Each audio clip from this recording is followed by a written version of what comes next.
Well, it's a basketball weekend to be sure, but boaters will be having their fun too. Area lakes are expected to be very busy, and law enforcement wants you to know they're going to be out in full force. Our Hawk Hammer working for you tonight with what boaters need to know and what to pay attention to this weekend.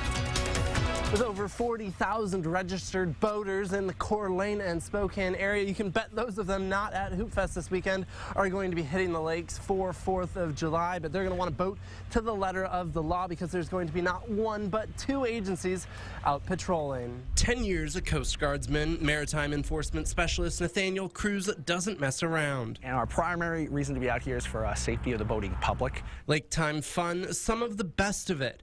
But the Coast Guard and Kootenai County Sheriffs have teamed up to make sure you're doing it right. So we're looking for life jackets, making sure you got one for every person on board, making sure that if your vessel's required to have, that you've got a fire extinguisher, that it's serviceable and that it works. That, plus it's their Operation Dry Water this weekend.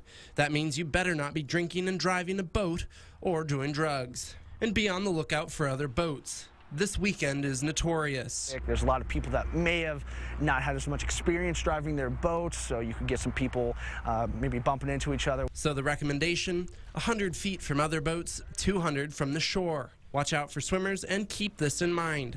Wake jumping is illegal, as is bow riding.